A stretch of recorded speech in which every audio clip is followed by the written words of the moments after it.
자, 이 시간에 우리 상영규 우리 선교사님 기도하고 하겠습니다.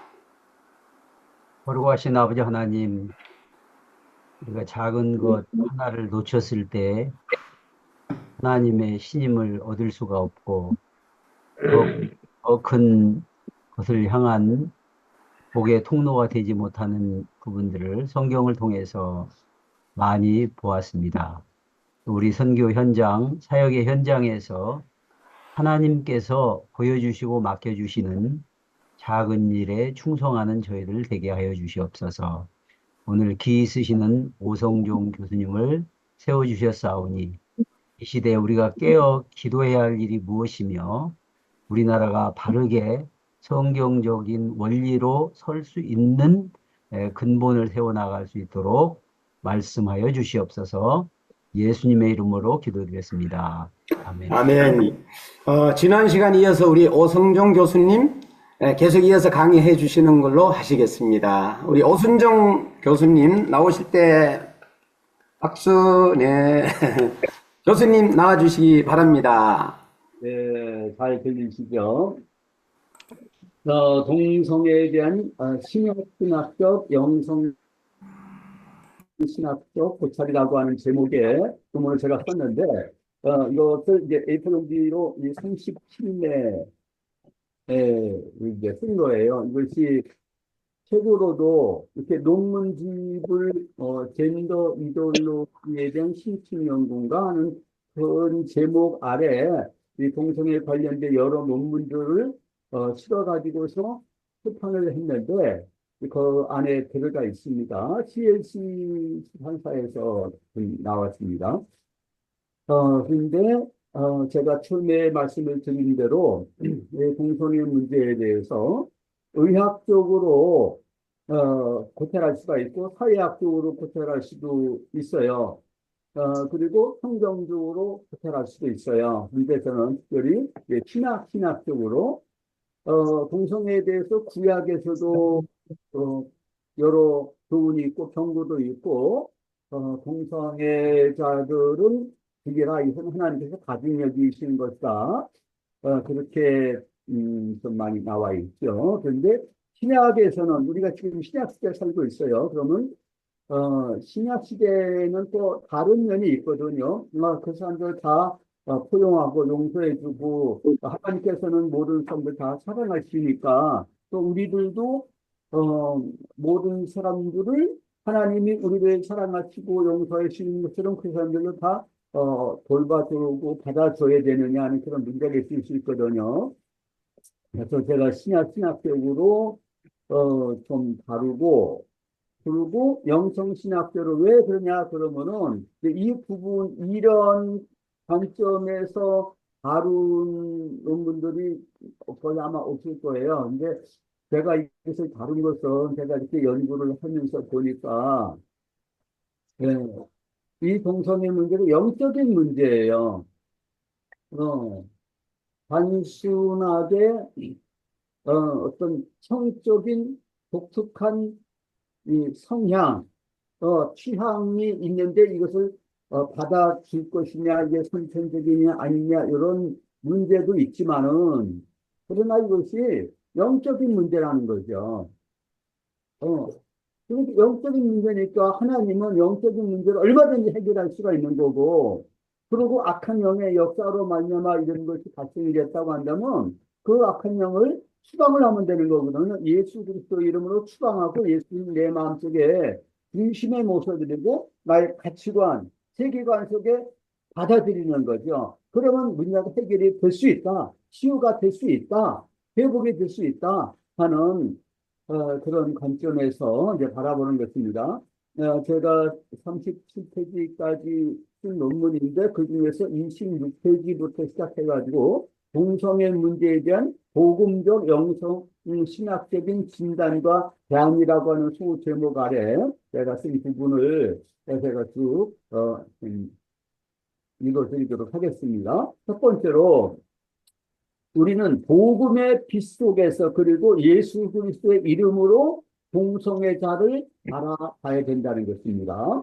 네, 율법 시대와 복음 시대에 있어서의 동성애에 대한 접근 태도에 차이가 있다는 것을 먼저 인정을 하고 전제를 해야 된다고 봅니다. 율법 시대에는 이스라엘 중에 동성애자들이 있다, 우상 숭배자들이 있다 하면은 그건 정죄를 당해서 마땅하죠. 죽이고 쫓아내야 될 대상으로 있었습니다.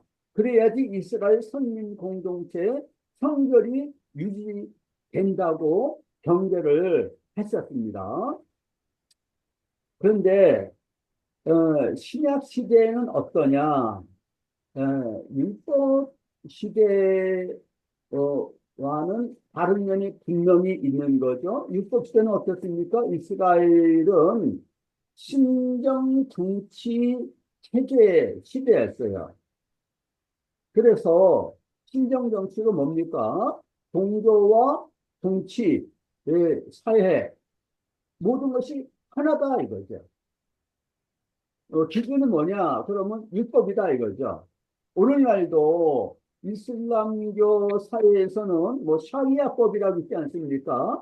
그 샤리아법에 따라서 아주 율법적으로 엄격하게 이슬람을 따르지 않는 사람들은 뭐 비유를 하라. 그래도 말을 듣지 않게 되면 나중에 죽이라 이런 조항까지 있다는 거예요. 그러니까 거기에 입각해가지고서 사람을 죽이더라도 죄의식을 가지지 않는 거죠.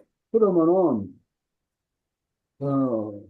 오늘날 그 동성애자들에 대해서 어떻게 생각해야 될 것이냐.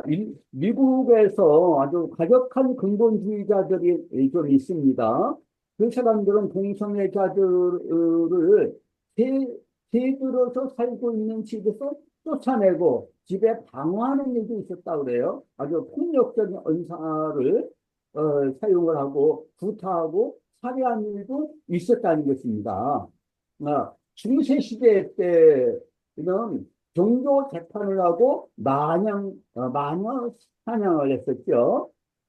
십자군이 비기독교인 팔레스타인 사람들에게 이제 했었던 이제 그런 일들, 그런 방식으로 접근하고 대하는 것은 바람직하지 않죠.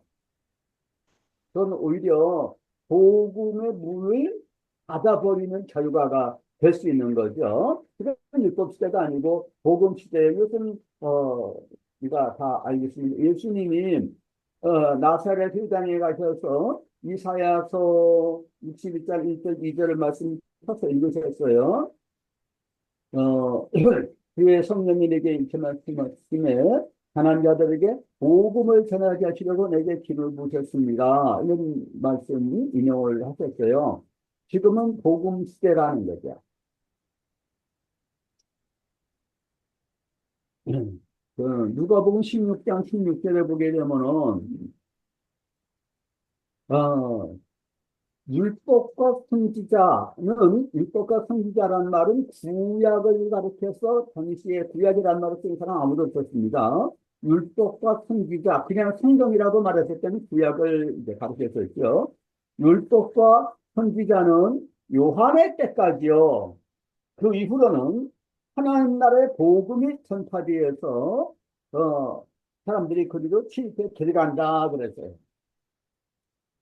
하나님 나라라는 상관의 통치를 말하는 거죠. 예수 그리스도를 통해서 하나님이 통치하시는데 예수님을 통하여서 사람들이 죄사함을 받고 하나님의 은혜에 축복에 용서, 용납 또 하나님께서 영생을 주시는 그 구원의 세계에 우리가 들어갈 수 있다는 거죠. 그래서 누구든지 다 내게로 오라 이렇게 말씀을 하신 그 복음 시대에 우리가 살고 있지 않습니까?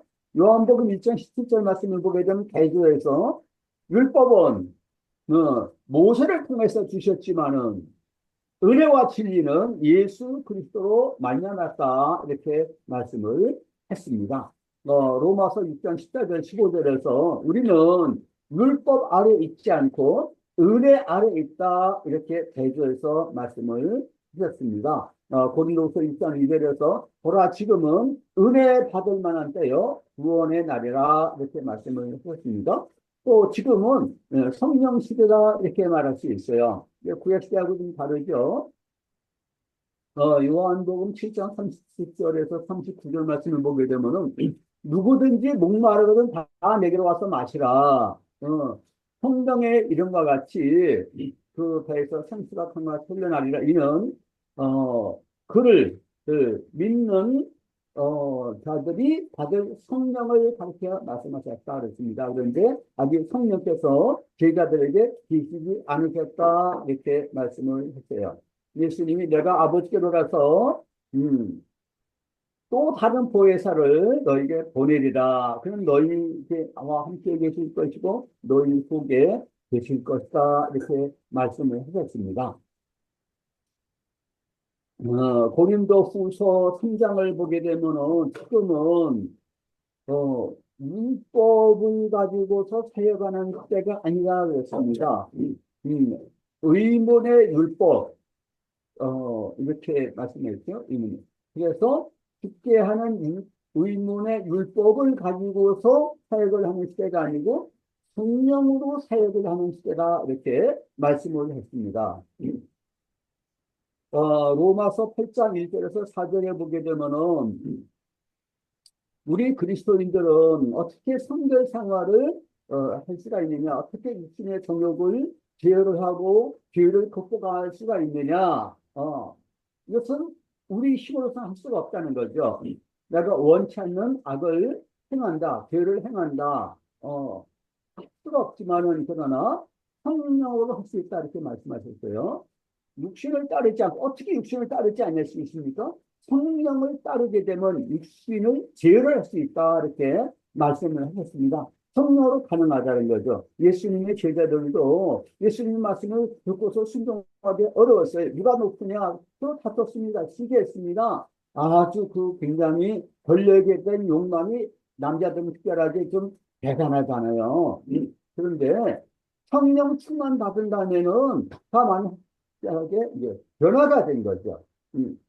아주 육신의 정욕을 성령께서 제어를 하시니까 성령의 열매가 나타나는 거죠. 그래서 내가 높아지려고 그러는 것이 아니라 내가 사랑으로 희생하고 겸손하게 긍휼히 여기면서 절제하고 인내하면서 섬기는 우리가 될 수가 있다는 거죠. 사도 바울도 내가 주인의 계시였었다 살기가 등등하고 했지만은 그러나 나는 이렇게 변화가 됐다 말씀하고 있지 않습니까?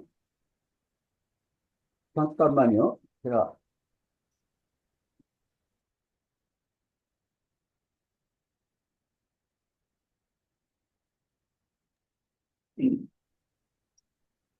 그래서 동성애자들에게 대해서 하나님은 동성애자를 주봉하신다 이렇게 피켓을 들고서 비난하는 행동을 보이는 것은 동성애자들한테 마음의 문을 닫게 만드는 거죠.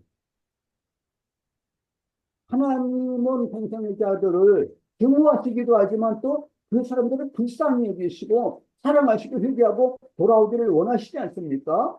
그런데 그 사람들한테 회개하라 회개하라 회개하라 한다고 해가지고 회개가 됩니까? 그 동성애자들도 이렇게 살면 안 된다 너무 힘들다 가족들에도 피해를 주고 내가 목사 아들인데 아니 목사 자녀들 가운데서 동성애자들이 많다는 걸 여러분 많이 들으셨을 거예요.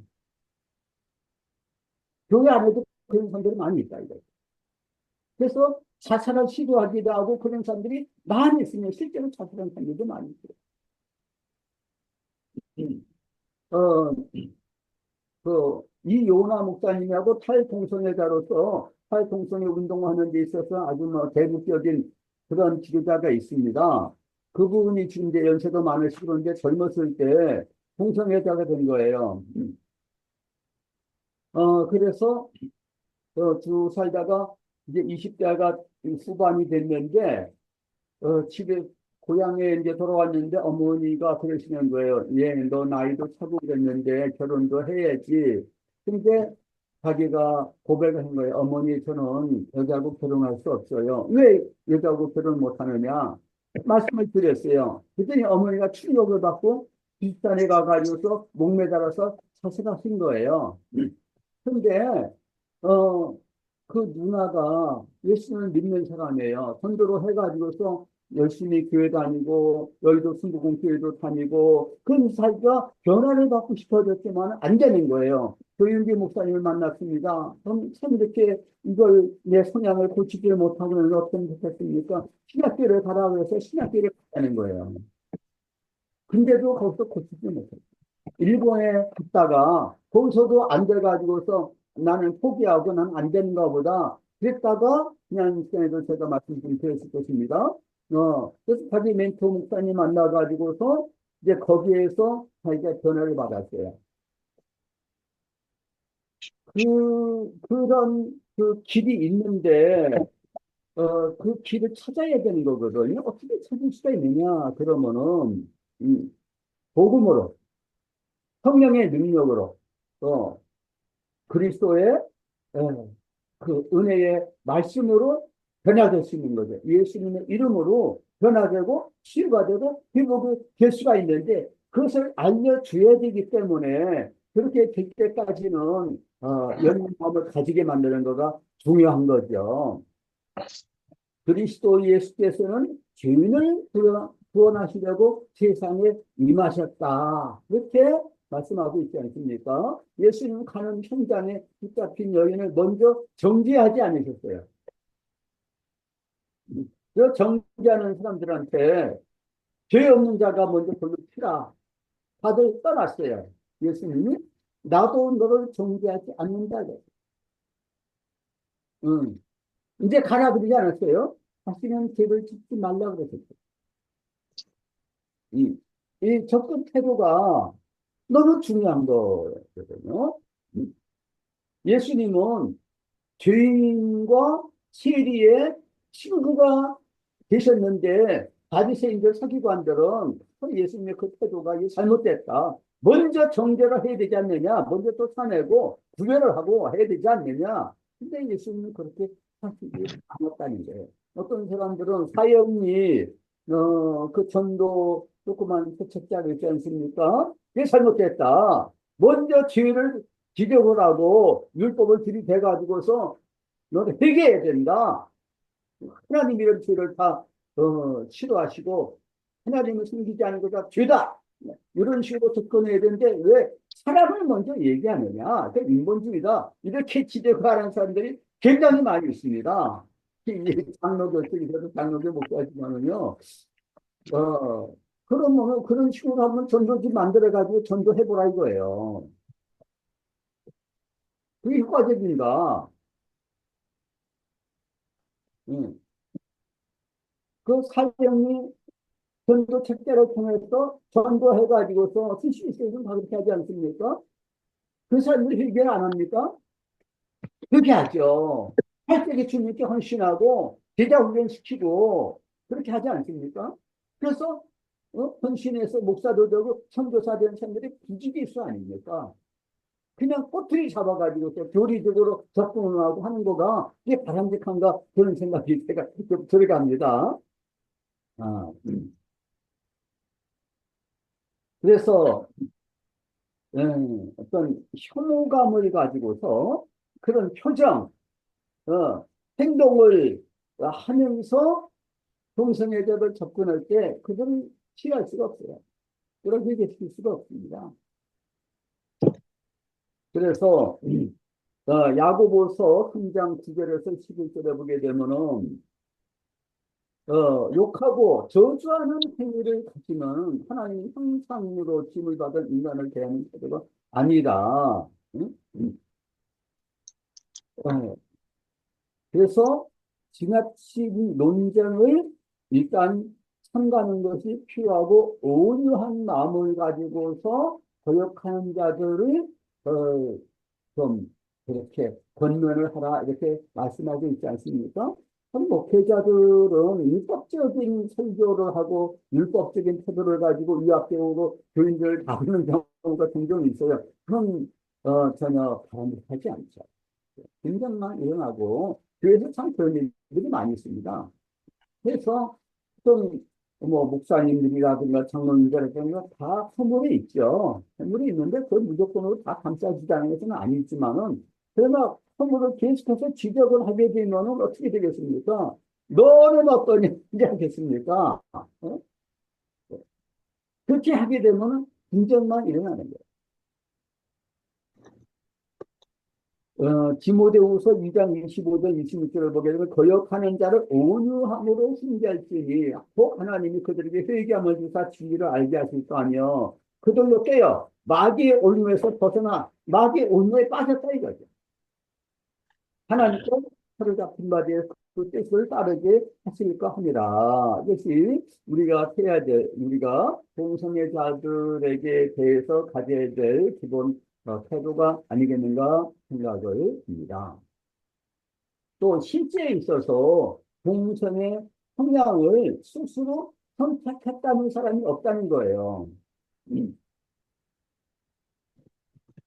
그 사람이 스스로 선택한 게 아니라 오히려 유아 시절, 소아 시절에 그리고 어떻게도 보면 해중에 여러 환경적인 요인에 의해서 현생에 대해서 발전되어 온 그 성향을 성성명기에 발견하게 돼서 동성애자로 살아가게 된 사람들이 적지 않다는 거예요.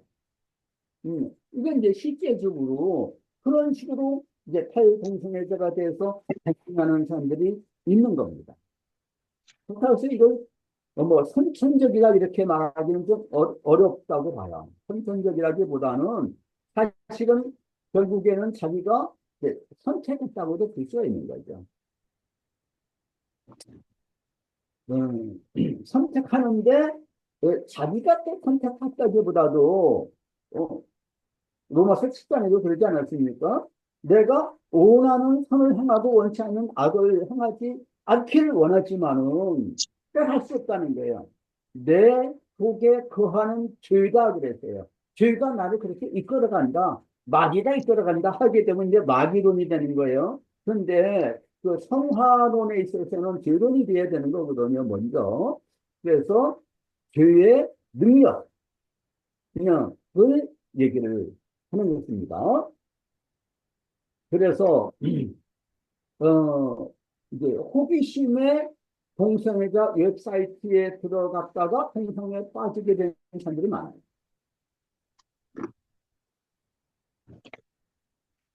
그 양심과 성경 가르침에 비추어서 자신의 동성애 성향이 옳지 않다. 이걸 깨닫고 기도하고 최선의 노력을 다해보자면 안 돼서 무력감을 느낀 채 좌절감, 두려움 속에 어쩔까 몰라가지고 교회에 찾아온 사람들 상당수가 있다는 것입니다. 그런 사람들한테 회개하지 않으면 동성애자는 구원받지 못해요. 지옥에 갑니다. 이렇게 한정적으로 얘기를 하게 되면 오히려 이게 안 되는데 찾아왔는데 낙심하고 정죄감 속에 들고 교회를 등지고 그러니까 그 사람들이 따로 모여요. 따로 모여가지고서 예배를 드려요. 미국에도 뉴욕에도 아주 유명한 동성애자 교회가 있어요. 우리나라도 있습니다. 그래서 어떤 목사 신학자인데 자기는 복음주의 신학자라고 자처를 하는데 그런 모임에 가가지고서 자기는 중재를 안 한다는 거예요. 그러면서 또 그 사람들 이해하고 하나님이 사랑할 수 있게 이런 식으로 설교한다는 거 이것도 좀 잘못이죠. 그것은 또 잘못이라고 봐요. 그러면 그 사람들 회개를 안 합니다. 자기는 차마 그 사람들에게 동성애가 죄라는 얘기를 못 한다는 거예요. 성경에서 죄라고 그러는데 아까 제가 말씀드린 이호나 목사님 그분이 분명히 말씀하더라고요. 자기가 젊었을 때 교회에 나가서 자기가 사업을 동성애 그 게이바를 운영을 해가지고 돈을 많이 벌어요. 그래서 교회에다가 헌금도 많이 하고 그러니까 자기 구역에서 자기를 아주 좋게 보는 거예요. 아이고 그래도 동성애자일 때 교회 열심히 나오고 헌금도 하고 그러니까 그러면서 이게 죄라는 얘기를 안 하고 응? 회개해야지 된다는 얘기를 안 했다는 거예요. 아주 심각하게 여기에 대해서 사랑하면서도 회개는 해야 됩니다. 이렇게 얘기했더라면 제가 키를 쓰고서라도 어떻게 해서라도 자기가 변화가 되지 않았을까. 그런데 그래도 하나님이 용서해 주지 않겠는가. 이런 마음으로 이제 자유를 하는 거죠. 그러면서 교회 다니느라고 많이 늦어졌다는 그런 고백을.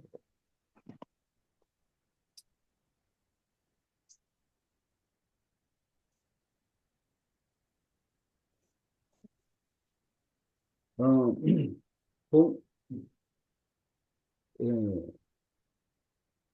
동성애자들 교회 안에 들어왔을 때 그들에게 하나님의 절대적인 사랑을 보여줄 때 그 내면이 치유되고 변화가 될 수 있다는 것을 그 타의 동성애자들 그 검증을 통해서 음, 그 가능성을 우리가 볼 수 있는데 가끔 자신의 고통스러웠던 시간을 기억하며 눈물을 흘리는 남자를 적절하게 안아줘야 할 때가 있다. 이런 상황에서는 그 남자를 안아주는 것이 바로 치유가 될 수 있다. 내가 그렇게 했을 때 하나님이 나를 안으시고 내가 경험해 보지 못한 사랑으로 채우시는 것 같았다라고 말하는 것을 들은 적이 있다. 커플이 있을 때에는 남편이 의뢰자를 안는 것이 내부에 담겨져 있는 아이가 소년 시절에 그의 아버지에 의해 안겨 있는 것 같아 그것이 바로 치유가 될 수 있다. 반대로 여성 동성애자들은 전형적으로 어머니의 사랑을 느끼기를 원한다. 사역팀의 여성 사역자가 하나님이 사용하시는 이 빈 공간을 채우는 사람이 될 수 있다. 이렇게 탈동성애 사역자가 얘기를 하고 있는 것을 볼 수 있습니다. 또 맥너프라고 하는 동성애 치유될 수 있는가라는 그 책에 보면은 그 것이 쓰여져 있습니다. 미국에서 아주 유명한 치유 사역자죠. 물론 복음을 모르는 교회 밖에 있는 동성애자들은 그 수가 더 많습니다. 그러나 그 모든 사람들에 대하여 예수님 때 바리새인들이 행했던 것은 무조건 주임시하고 혐오감을 가지고 멀리하는 태도를 가지면은 그것은 신약시대 그리스도인들에게 합당한 태도라고 볼 수가 없습니다. 존 스타트가 이렇게 말했어요. 오직 나사렛 예수를 제하고는 성적인 죄를 짓지 않는 사람은 하나도 없다. 게다가 성적인 죄만이 유일한 죄는 아니며 가장 심각한 죄도 아니다. 교만과 유선이 훨씬 더 심각한 죄다. 또 이렇게 표현할 수 있을지 모르겠는데 하여튼 이런 말을 했어요. 또 존 화이트라고 하는 사람도 있습니다. 그 치유 사역자예요. 이 사람이 또 이렇게 말했어요. 성적 죄악들은 거짓을 유도한다. 다른 이들에게 거짓을 말하게 한다. 그때 교만 무엇보다도 더 나쁜 죄가 이제 죄가 나타납니다. 한다. 교만은 사탄을 그걸 무도하도록 만드는 죄다.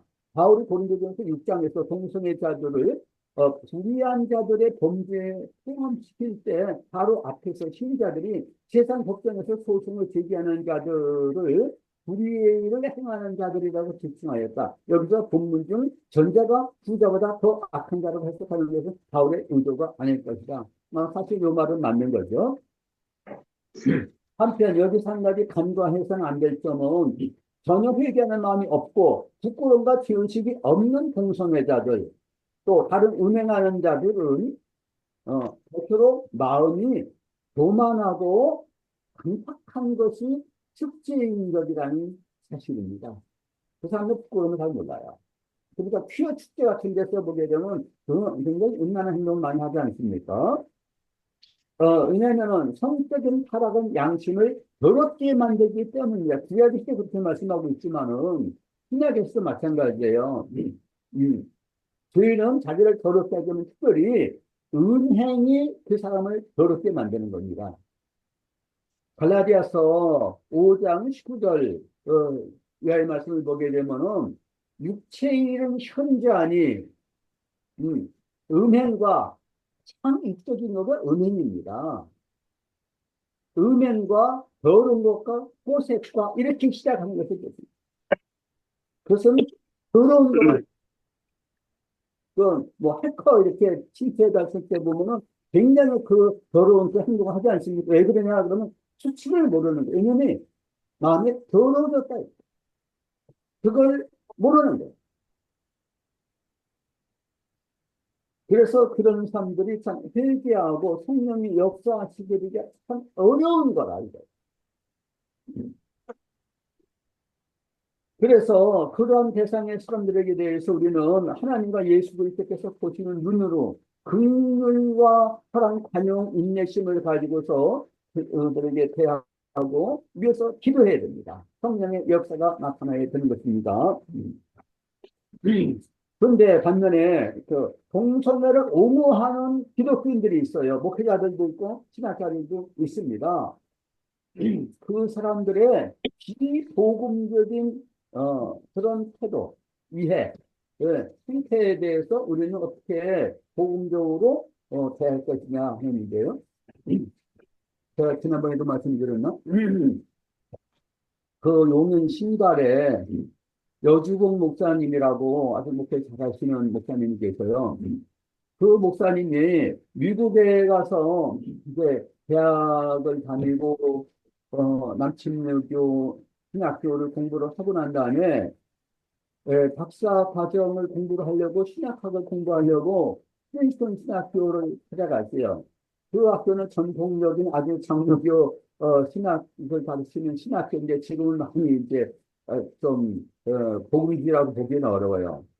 거기에 가가지고서 교수를 봤더니만 그 신학학 교수들이 다니면서 교회에서 동성애가 죄가 아니라고 미국 장로교가 지금 그렇게 돼 있지 않습니까? 감리교도 그렇고요. 그걸 막 그 강연을 하고 다니고 있는 것을 보고서 야 이건 아니구나 하고서 그냥 한국에 와버렸다는 거예요. 참 얼마나 안타까운 일인지 알 수가 없는데 우리나라는 천주교에서도 교황부터 시작해가지고서 동성애자를 인정해주고 동성애 커플 결혼식 가서 뭐 축복해주고 그런 일이 이루어지고 있는데 지금 전 세계적으로 이제 그런 식으로 돌아가고 있는 걸 볼 수 있습니다. 소위 성소수자라는 명칭을 쓰기를 좋아해 그 사람들은 성소수자 인권 운동을 지지하는 일부 목회자들 신앙인들이 하는 것처럼 동성애자들의 행위를 무조건 인정해주고 받아주기만 하는 데서 멈추게 되면 이건 바라는 것이 아닐 겁니다. 이 진보들, 아파트의 일부 목회자들은 동성애자들에 대한 성경의 명백한 경고와 교훈을 열고시키어서 주관적으로 해석을 하는 것입니다. 성경은 오늘날의 동성애를 죄라고 말하지 않는다. 서양에서도 그렇지만 우리나라에서도 그런 식으로 말을 하는 거예요. 유튜브 영상으로도 그걸 얼마든지 찾아볼 수가 있어요. 이것은 뭐냐? 그러면 동성애자를 타락과 멸망의 길로 가게 만드는 거짓 선지자, 거짓 교사의 위장된 행화와 유로일 뿐인 것입니다. 오히려 동성애가 죄라고 하시는 성경 말씀을 통해서 되게 된 사람들이 많이 있어요. 사죄를 경험을 하고 참 평강을 얻고 마침내 바른 정 정체성을 회복하게 되었다. 그리고 더 나아가서 회복 후에 사명감을 가지고 지도자로 활동하고 있는 사람들의 감정을 우리가 많이 또 볼 수 있는 것 같아요. 동성애 지지자들이 모이는 미국의 그 메트로폴리탄 교회 교인들이요. 예수는 자기를 축복하신다 하면서 서로를 위로하면서 예배를 드린다는 거예요. 그 사람 열심히 복음 전가 하고 그래요. 그러나 그 가운데서 회개도 없고 치유도 없고 회복도 없는 거예요. 그들의 예배에 참석하고 받은 인상을 탈동성애자 코미스키라는 사람이 이렇게 전했습니다. 그 코미스키라고 하는 사람이 유명한 탈동성애자인데 그 사람이 쓴 그 책이 있어요. 그 책을 읽어보게 되면요, 아주 참 도움을 많이 받을 수 있어요. 코미스키가 동성애 온전한 변화를 위한 시작이라는 제목의 책이 우리말로 번역해서 나온 거가 있거든요.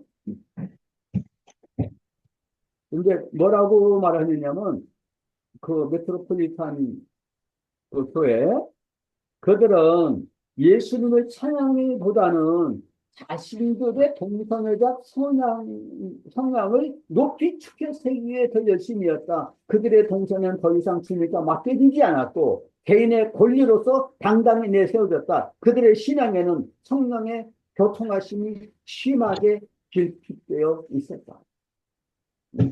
공식 아주 성령 출마를 이 사람이 과거에는요 아주 비참하게 성 중독된 상태에 있었어요.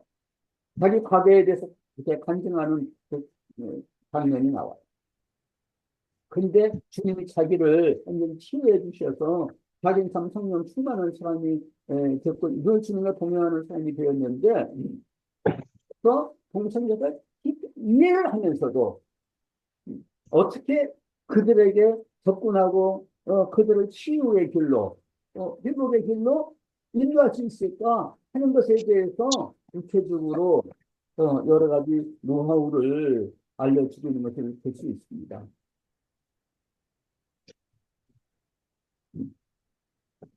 사실 고린도전서 6장 9절에서 11절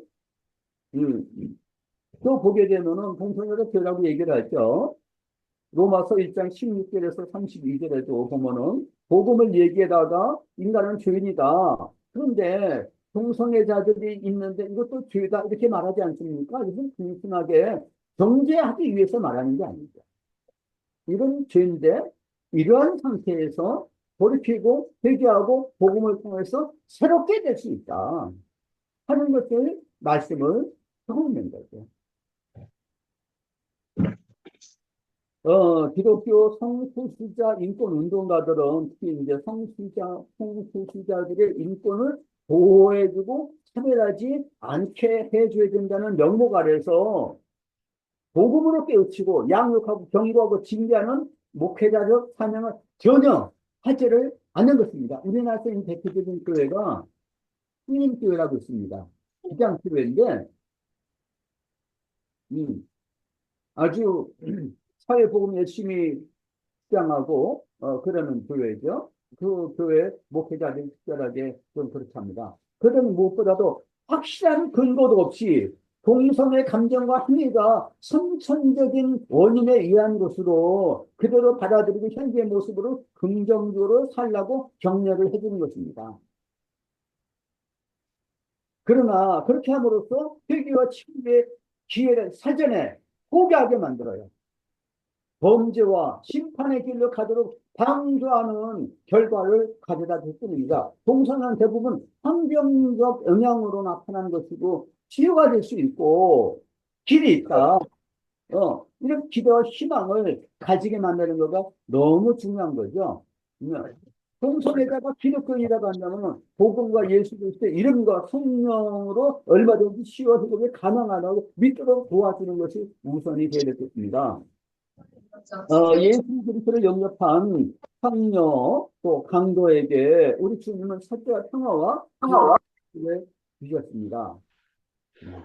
이거 빨리 끝내야 되겠는데, 그렇죠? 이런 얘기를 그다음에 이제 두 번째로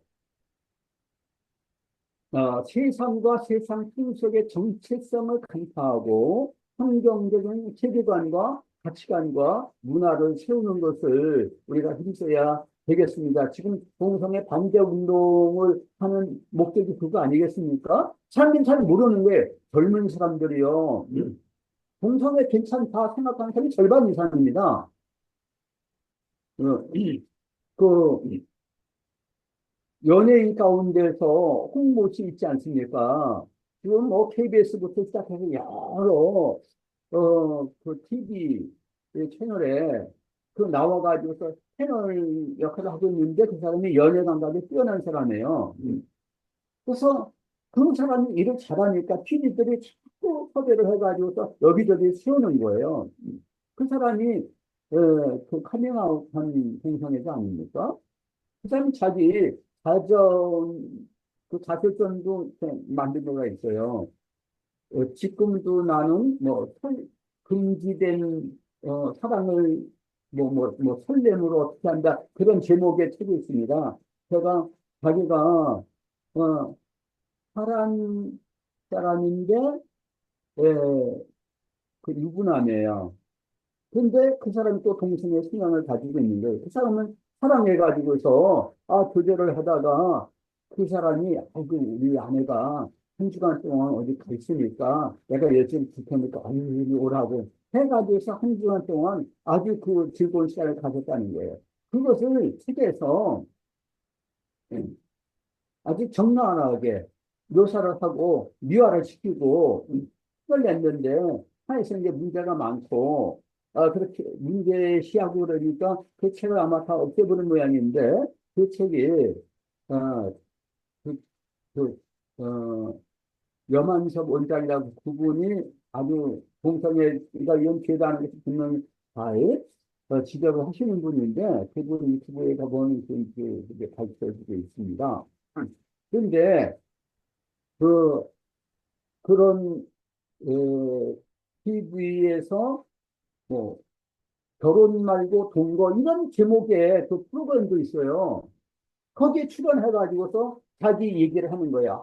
나는 뭐 이렇게 동거하고 그 얘기를 있는 것을 보고서 많은 청소년들이요 댓글을 달았는데 어, 그 사람을 존경한다, 사랑한다.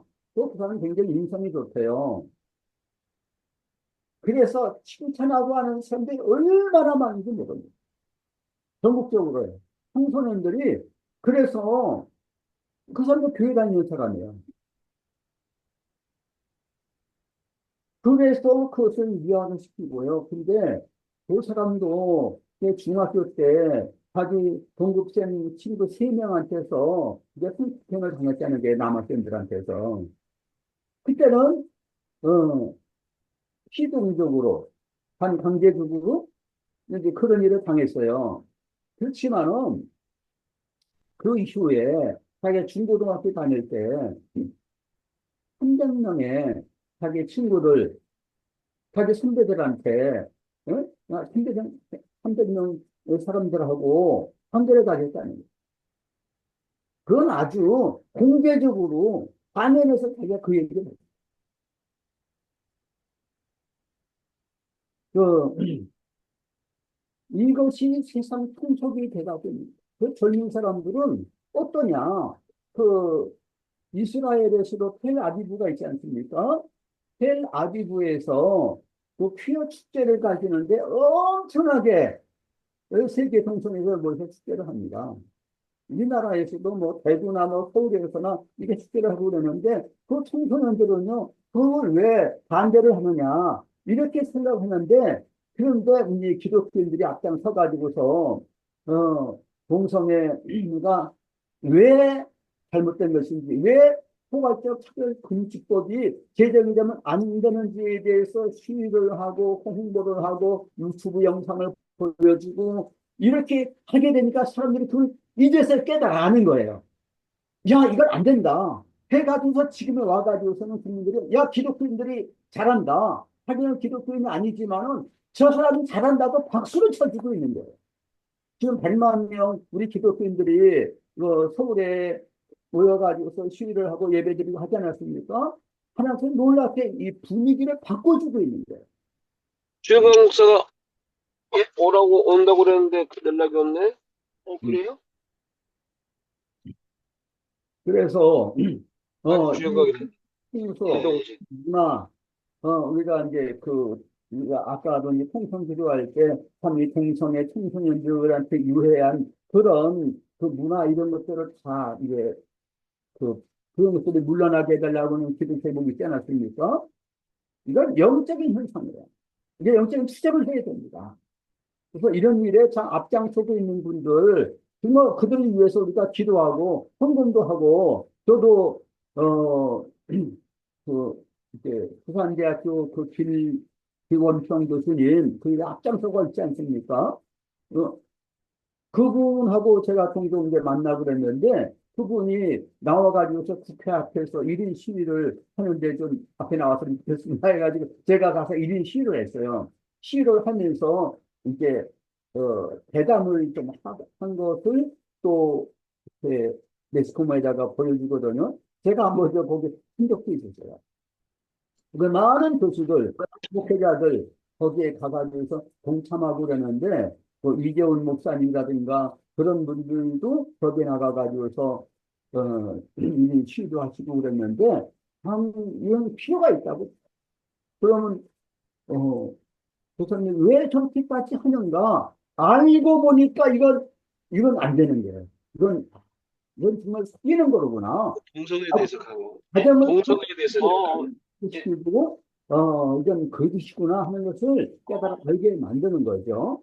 예, 동성애 풍속은 마귀가 지배하고 있는 이 시대에 한 것이다. 에베소서 2장 2절 말씀을 보게 되면은 이 세상 신이 그 뭐지?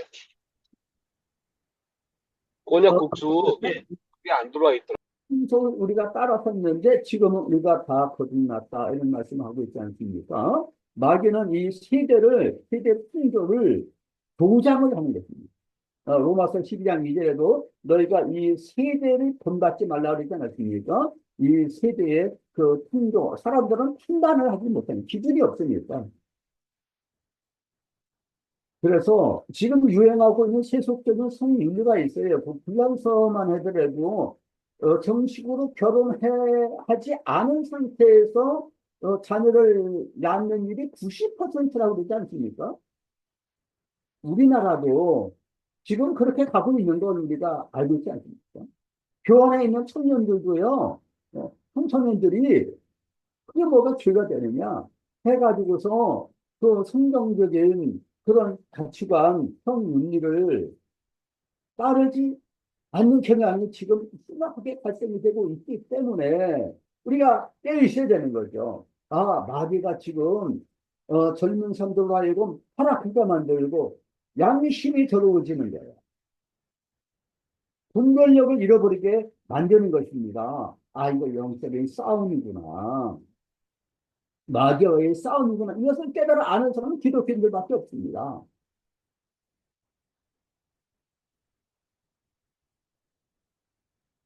그 공성의 행위는 죄이고 마귀의 종이 되고 성령을 거스르는 길이라는 것을 깨우치고 회개를 할 필요가 있다는 것을 또 알려줘야 되는 거예요.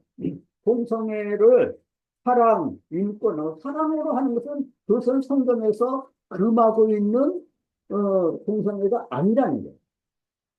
그것은 단 강제적으로 하는 것을 말하는 것이지 또 사랑해서 공성의 행위를 하는 것은 그건 죄라고 말하면 안 된다는 거예요. 목사들이, 신학자들이 그렇게 말하고 있어요.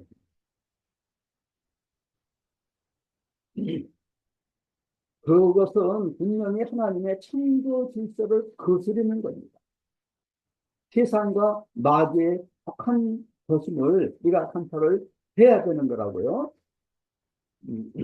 죄를 지으면 어떻게 됩니까? 예수님이 진리로 왔더니 진리가 너희를 자유케 하리라. 우리가 누구의 종이 된 적이 없는데요. 죄를 지은 사람은 죄의 종이라 그래요.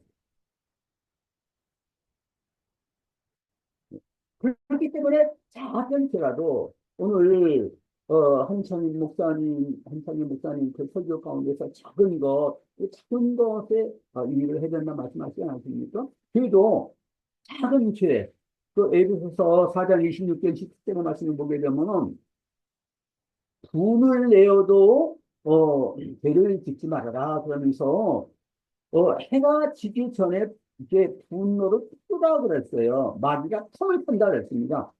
분 내는 거가 왜 죄입니까? 아이고 사람이 어떻게 분을 안 낼 수 있느냐? 분을 통해서 제가 틈을 타는 거예요. 포르노. 그거 한번 좀 봤다고 해서 무슨 죄냐? 그것을 통해서 틈을 타는 거예요. 아까도 제가 말씀을 드렸지만은, 호기심에 의해서 청소년들이 동성애 그 사이트에 들어가요. 그러다가 동성애 영이 침투하는 거예요. 그런 사례 잡혀가지고서 그에 끌려다니는 것입니다. 한번 동성애 경험을 하게 되면요, 마귀는요, 죄를 통하여서 뭐를 주느냐는 쾌감을 줍니다. 그 쾌감이요, 마약과 마찬가지예요. 한번 빠지게 되면요, 헤어나오지 못합니다. 이거가 무서운 거예요. 아, 그래서 이거 선천적인 건가 보다. 하나님이 인정해 주셨다. 하나님이 인정하시되 사람이 금지한 뭐 그런 것, 이런 제목의 책도 있어요. 그러나 그 배후에 마귀가 그런 죄에 빠지게 만들고 죄의 노예가 되게 만듭니다. 요한일서 3장 8절 말씀을 보면 하나님의 아들이 나타나신 것은 죄를 멸하게 하려 함이라고 말씀했어요.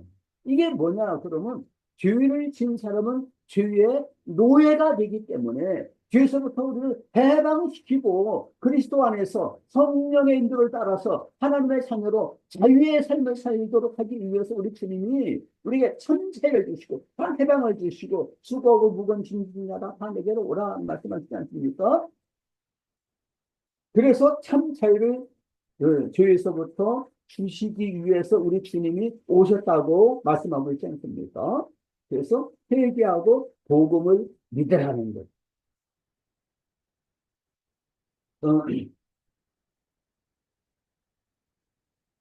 동성의 행위를 통해서 더럽힘이 이루어져요. 더러워짐이 생기고 양심이 마비되고 부끄러움을 모르게 됩니다. 그것은 아까 제가 말씀을 좀 드렸습니다. 성경에서 이 말씀이 많이 합니다.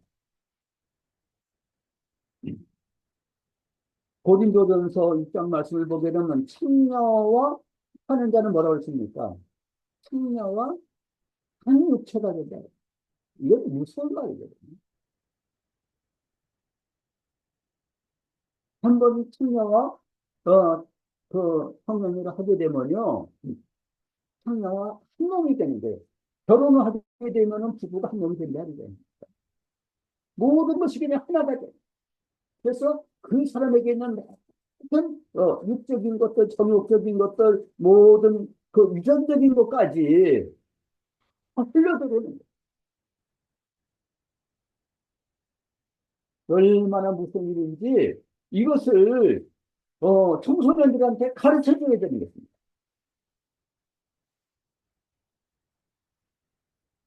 그래서 동성애자하고 한 번 동성애 행위를 하게 되면요, 그 사람의 그 모든 동성애 성향이 그 사람에서 그냥 들어오는 거예요. 조약된 성문화의 가치관을 변형시킬 복음적 기독교 대학 설립이 필요해요. 기독교 문화 개발이 필요한 것입니다. 다 대학에 가서 청년들이요, 청소년들이 대학에 들어가서 10명 중에서 9명이 다 교회를 안 다니게 된다 그러지 않습니까? 열심히 청소년 때 교회 다니는 사람들이 대학 문화가 뭡니까? 술 문화 아니겠습니까? 성자유의 문화. 거기 빠져버리게 됩니다. 그래서 정말 복음적인 대학이 한동대학이라든가 이런 대학은 정말 그 학교에 가게 되면은 안 믿는 사람들이 예수를 믿지만은 믿는 사람들이 아주 복음으로 하나님 말씀을 묵상을 하게 되는 거예요. 변화가 되는 게 아니겠습니까? 이런 대학, 뭐 우리나라의 연세대학교, 이화여자대학이라든가 그런 기독교 대학이 많이 나요. 평신 대학 많이 있지만은 그러나 오늘날 그런 대학이 기독교 대학이라고 말할 수가 있겠습니까? 그래서 저는 개인적으로 그런 생각을 가지고 있어요. 큰 교회들이 많이 있어요. 몇만 명씩 모이는 교회가 있지 않습니까? 막 10만 명씩 모이고, 뭐, 사랑의 교회, 뭐, 그런 명성. 이런 교회에서 할 일은 뭐냐? 그러면 저는 기독교 대학을 세운 거라고 생각해요. 미국에는 큰 교회들은 뭘 하느냐? 그러면요. 대학을 세웁니다. 기독교 대학. 교회 부지가 몇만 병씩 이렇게 되고, 그러지 않습니까? 거기다가 유치원, 초등학교, 중고등학교, 대학교까지 세우는 거예요. 너무 잘하는 거라고 생각해요. 오늘날에 그 중고등학교도 얼마나 학교 교육이 무너졌습니까? 우리가 교회에서 아무리 가르치냐 하더라도 학생들은 다 학교 생활을 하는데 다 대학교 가서 그래서 다 세상 문화에 물이 들어버리는데 뭘 해야 되겠습니까? 정말 칼빈주가 뭐예요? 모든 세상 영역에서 그리스도의 주권을 드러나게 하는 것이 칼빈주의가 아니겠습니까? 뭐, 그 문화 막시즘이라는 게 있지 않습니까? 이 동성애 운동이요, 문화 막시즘의 영향으로 이렇게 나온 것이라는 걸 제가 전에도 한번 좀 말씀을 드릴 것입니다. 죄악된 성문화의 가치관을 제가 그 말씀을 좀 드렸고요. 그다음에 동성애 풍조에 대한 태도의 길로서 예배, 경건 생활이 중요합니다. 아주 성령 충만한 그런 예배, 경건 생활을 통해 가지고서 변화가 될 수가 있는 것이고요. 오늘날 특별히 이제 인터넷을 통해서 동성애 등 이제 포르노 영 동영상 청소년들, 남성 성도들, 또 목회자들까지요. 그래서 하락과 성중독에 빠지게 되는 것을 이제 들을 수가 있습니다. 성중독이나 이게 동성애 성중독이에요. 본래 또 게임 중독은 뇌에 문제가 발생해가지고서 나타나는 현상인 것입니다. 히튼대학의 생명 심리학자인 이제 윌리엄 스레더스라는 사람이 이렇게 말을 했어요.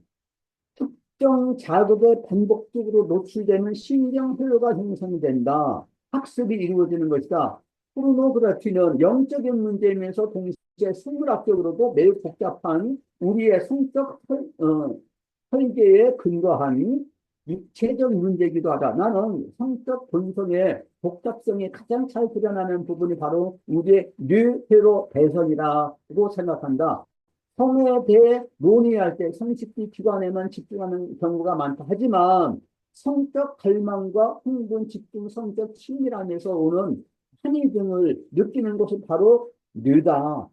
영적이고 심리학적인 언어를 사용하여 포르노그래피의 막강한 장악력을 묘사하는 것도 도움이 된다. 하지만 더 열심히 기도하고 컴퓨터를 거실로 옮기고 책임 있는 단체에 가입하는 것만으로는 한계가 있다. 그런 시도는 포르노그래피를 경험하고 뇌가 바뀌고 뇌 회로의 발성이 달라진 수많은 남자들에게는 별로 소용이 없다. 그들은 자신이 소비하는 포르노그래피에 성적으로 반응하도록 자신의 뇌를 훈련해 왔기 때문이다.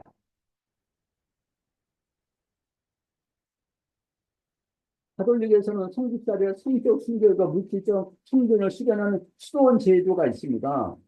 또 평신도들을 위해서는 피정 제도가 있어요. 개신교에는 어떤 대안적 수련 운동이나 제도가 없지 않습니까? 아주 부분적으로 있지만요. 그런데 매년 여름 가족과 함께 2주간 동안 가지는 영국의 캐짓상영회 같은 조직적인 성화 운동이 필요하다고 생각합니다. 지금 시간이 많이 없는데, 그죠? 그다음에 세 번째로 정신과적 약물 치료와 상담이 치료와 회복에 제한적으로지만 도움이 될 수 있다는 것을 인정을 합니다. 그래서 정신과적인 상담, 약물 치료 효과도 있다는 것이죠. 정신역동이라는 말이 있어요. 그 사이코다이내믹이라는 그런 이론에 따르면 동성애자는 대체로 유아기 때 부모의 잘못된 성역할 모델 또는 과도한 애착, 학대, 무시 등의 영향과 부모가 부부로서 자녀들에게 잘못 보여준 행위와 행위와 관계의 영향으로 성인 이성애자로의 발달, 성숙이 정지되거나 후퇴하여 감정적으로 미숙한 상태고 의미 있는 대상 관계를 맺히지 못한 인격체, 이것이 이제 동성애자인 것입니다. 그래서 이러한 성 정체성의 발달 장애로 이해되는 동성애는 개인의 환경적, 심리적 원인을 찾아 들어가 정신 분석적 또는 상담 심리적인 도움을 통해서 원인을 제거시켜주고 의학적, 심리적 원인에 따라서 적절한 약물의 도움을 받아서 점차로 치료가 이루어질 수가 있는 기회를 가질 수 있어요. 이것이 불가능하다 그랬지만요, 치유된 예들 상당히 많이 있어요. 특히 청소년기와 숙련기의 동성애 성향으로 고민하다가 적절한 성장과 성교육을 통해서 문제 해결을 경험한 예들이 많이 보고가 되고 있습니다. 동성애 옹호자들은 동성애를 정신과적 질병으로 보기를 거절하고 선천적인 성격 지향으로 이해하고 그래서 동성애자들의 삶은 천부적인 인권이라고 강조를 합니다. 그러나 그들은 정신과적 치료가 상당히 어렵고 치유 과정에서 상처만 준다고 반대를 하는데 그러나 이제 이데올로기적인 그 태도를 가지고 있는 거예요. 동성애자는 본인이 원하고 가지고 원할 때 치료를 받을 수 있는 권리가 존중이 돼야 됩니다. 음. 그래서 한 정신과 전문의는 남녀 동성애자 200여 명 중 남자 64%, 여자 43%가 이성애자로서 전환시키는데 성공을 했다라고 보고를 해주고 있습니다.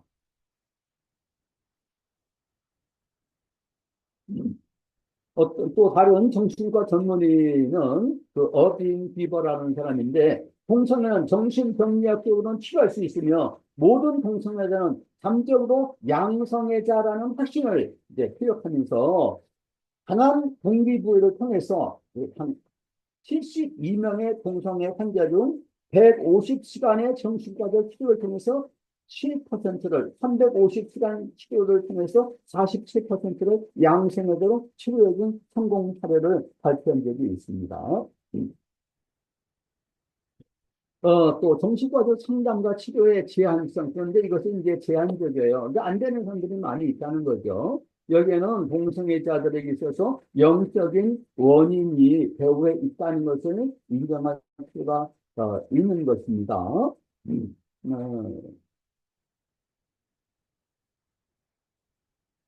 일반적으로 세속적인 이제 정신 분석가들은 다 그런 것은 아니지만 상당수가요, 창조주 하나님을 인정하기 싫어해요. 이게 심리학적, 원인 분석과, 하는데 이제 집중을 하고 있어요. 그 사람들은요, 가치 중립적입니다. 그래서 대상 개척도 뭐라고 부르냐, 그러면 변태로 보질 않아요. 음. 그냥 풍수의 그런 그 특별 현상이다 이렇게 보는 거죠. 또 그들의 변화, 회복에는 관심이 좀 적습니다.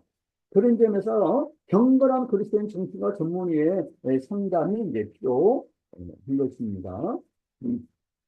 연세대학교 민성길 의과대학 교수인데요. 그분이 정신의학자예요. 정신의학에서 보는 동성애라는 제목의 그 논문도 발표를 했습니다. 그걸 지금 시간이 없어가지고 제가 여러분들한테 보내드린 그 논문 다 지금 가지고 계시죠? 그걸 쭉 읽어보시길 바랍니다. 사실 그걸 쭉 읽으시면은 이게 뭐 어려운 내용이 아니니까 다 이해가 되시리라고 생각이 되고, 그럼 시간이 없으니까 그냥 그 제목만 쭉 읽고서 마치도록 하겠습니다. 시간 많이 가가지고서요. 네 번째로 창조주, 예, 35페이지인데요. 창조주 하나님께서 성 전체성을 변화시켜 주시고 회복을 시켜 주실 수가 있습니다. 하나님은 동성에 대해 성 전체성을 변화시킬 수가 있고 또 죄와 질병을 짊어지신 그리스도께서 완전히 변화시켜 주실 수가 있습니다. 시간이 없으니까 그냥 아, 저기 오성룡 교수님, 예. 너무 귀한 강의인데 지금 그 혹시 한 주 더 한 번 더 강의하시고 지금 질문 좀 받고 하시면 어떨까요? 괜찮으시다면. 뭐 저는 뭐 할 수가 있는데요. 너무 이거 네, 네, 네. 한 번 더, 2주 뒤에 한 번 다른 더 분이 없어요. 해주시면, 네, 감사하겠고요. 지금, 신봉수 목사님? 거의 다 끝났어요, 제가. 네네. 그냥 그 제목만, 제목만 얘기하고, 여러분들 가지고 계시니까 이 논문을 다 다운 받으셨을 거예요. 뭐 다른 분들한테도 나눠주세요. 어, 그 내적 치유, 이 문제거든요. 그 동성애 성향은 선천적이므로 동성애에 대해 성 정체성이 변화될 수가 없다 이렇게 성직자 운동한 사람들이 주장을 해요. 이거 아주 왜곡된 거거든요. 이 치유받은 사람들이 많이 있는데 치유가 됐다는 것은 이게 선천적이지 않다는 거거든요. 많은 사람들이 선천적인 거야 아니면 치유가 안 돼 하고 좌절을 하고 막 자살 시도를 하고 있던 사람들이 복음을 듣고 깨달아 알고 예수님을 자기 심정을 예수님을 자기 마음의 주인으로 모셔드리게 되면 예수님의 주인이 되시니까 우리 주님이 또 성령을 통해서 내가 변화가 될 수가 있는 거거든요. 모든 가치관, 세계관 다 변화가 될 수 있습니다. 감정도 변화될 수 있고 아주 정말 그 성화상으로 할 수가 있는 거거든요.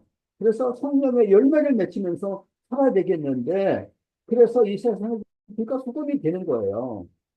그것이 복음의 목적이 아니겠습니까? 그래서 너희가 전에는 어둠이더니 또 그 갈라디아서 그 고린도전서 6장에서 붙어 있어요. 너희들이 옛날에는 동성애자를 있었다. 동성애가 아주 동성애가 만연히 있었습니다. 고린도예요. 고린도가 아주 그냥 성적으로 그냥 무난한 도시였어요. 너희들이 옛날에 동성애자를 있었다라고 얘기하지 않습니까? 그런데 이제는 거룩하게 됐다 말하지 않습니까?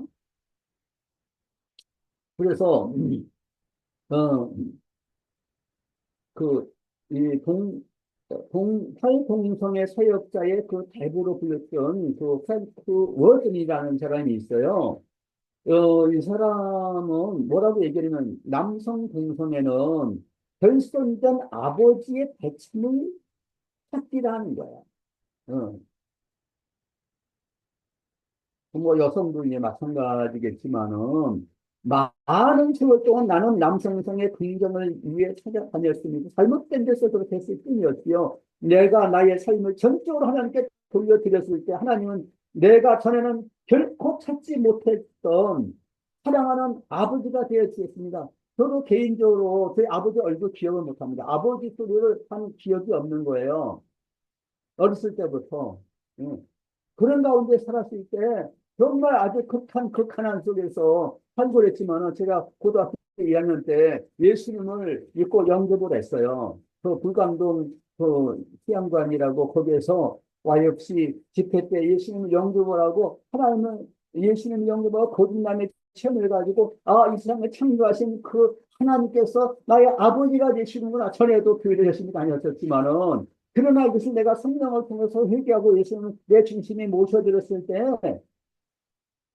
내 정체성, 새로운 정체성이 내 마음속에 들어오고 하나님 아버지의 사랑이 들어왔을 때 평강 그냥 강과 같이 흘러나는 거예요. 아주 평강, 아버지의 사랑이 넘치게 흘러나서 지금도 그 변함이 없는 거죠. 그러니까 그 결핍감이 사라지게 되는 거죠. 게이 운동, 인권 운동가에서 탈동성애 운동가로 극적인 변신을 한 호너바이오라는 사람이 있습니다. 미국의 리드머 장로교회 팀 켈러 목사님의 그 장로교회 성역부모 리더인데 우리나라에도 왔어요. 국민일보에도 나왔고 또 유튜브에도 그 사람의 견적이 나와 있습니다. 그 사람이 아주 게이 클럽을 운영을 하기도 했고 대표적인 그 LGBT 인권 운동가였어요. 그 축제도 기획을 하고 그랬던 사람이에요. 그런데 그 사람이 예수님의 자기 삶의 중심을 모셔드리고 아주 싫어하고 그랬었는데 하나님 중심의 세계관 강의를 준비하던 어느 날 내가 너를 창조한 하나님이다. 지금 하나님을 그만두고 내게로 돌아오고 그 사람이 믿는 사람이 있어요. 그런데 그 세비한 음성을 듣고 회개하고 거듭남의 체험을 가진 거예요. 그래서 주님을 섬기기로 결심을 하고 그 이후로 지계관 이흥관관이 달려졌다 이거예요. 그 지금 그 아까 제가 언급한 홍모 씨 그 사람이 교회를 다니는 사람이에요. 그 가정이 신앙의 가정이에요. 그 사람 위해서도 사실 우리가 기도해야 된다고 봅니다. 네, 아무런 교수님, 을 말씀 중에 죄송한데요. 예, 지금 코디님도 안 계시고 신학위원장님 안 계셔서 제가 부위원장으로 그때 예, 님이 됐는데, 지금 너무 귀한 강의고, 그래서 너무 이제 시간이 근데 많이 가서, 죄송하지만 어떻게 2주 되겠어요? 뒤에 그 어떤 질의응답하고 지금 오늘 하시지 못한 말씀까지 예, 제가 이제 해서 가끔 말씀 그렇게 이어지면 어떻겠나 하는 생각이 듭니다. 있는데 그러면 네, 다음 시간에 네, 네. 아니 어떻습니까? 예, 그리고 죄송한데 이게 소리가 먹먹해서 이렇게 전달이 좀 잘 안 되는 그런, 지난번에 그래서 거실로 옮겼을 때 교수님 소리가 좀 명확하게 잘 들렸었거든요. 지금 거실에서 하시는 건가? 아니, 스마트폰으로 하셨을 땐가? 그때 제가 좀 소리가 전달이 잘 안 된다고 말씀드렸을 때, 혹시, 소리 네, 안 됐어요. 지금 소리가 좀 먹먹해서 소리도 작고 그 조금 그래서 좀 정말 이게 내용이 너무 좋은 강의인데 이게 좀 아유, 소리 죄송합니다. 전달 네. 예. 그래서 2주 어, 뒤에 요 문제도 조금 보완을 해 주셔서 문제가 있는 것 네. 같아요. 네, 그래서 지금 그 질문하실 분들도 계실 테지만 지금 시간이 너무 많이 흘러서 다음 주에 오늘 교수님께서 네. 마무리 강의를 해주시고 한번 그리고 기도하고 네, 마치도록 네, 하겠습니다. 네, 네, 아유, 아버지 감사합니다. 하나님 공성의 문제를 주제로 해서 세 번째 제가 이렇게 무슨 강의를 했는데 여기 참석한 모든 분들에게 유익되게 만들어 주시옵기를 원합니다. 아멘, 적인 깨달음을 가지게 만들어 주시고 한국 교회가 이 세상에서 빛과 소금이 되어야 되겠습니다. 세상의 등불이 되어야 되겠습니다. 이 세상을 아멘, 변화시키는 선교적인 공동체가 되어야 되겠습니다. 하나님 아멘, 교회가 더 영적으로 깨어나게 해주시고 더 성령 충만하고 하나님의 진리의 말씀 가운데 굳건히 서게 만들어 주시기 아멘, 바랍니다. 이 땅에 많은 아멘, 동성애자들이 있고 동성애자들로서 크리스찬들이 있습니다. 하나님 그들이 다 변화를 받고 복음을 듣고 회개하고 그리고 다 구원을 받아야 되겠습니다. 다 아멘, 성령을 받아야 되겠습니다. 다 새로워져야 되겠습니다. 아멘, 이 땅이 하나님께서 기뻐하시는 거룩한 나라가 되어야 되겠습니다. 아멘, 하신 제사장 국가가 되어야 되겠습니다. 하나님 우리 자손 아멘, 이 기도 모임은 우리 중에서 축복 내려주시고 우리의 모든 모임 가운데 우리 중에서 함께 아멘, 역사야 주시옵시기를 원합니다. 우리를 아멘, 통해서 우리 모든 성도사님을 통하여서 주님의 놀라운 하나님 나라의 이 복음이 전파되고 세계를 변화시키는 놀라운 역사 일어날 수 있도록 축복하여 주옵시기를 간절히 아멘. 예수 그리스도 이름으로 기도하옵나이다.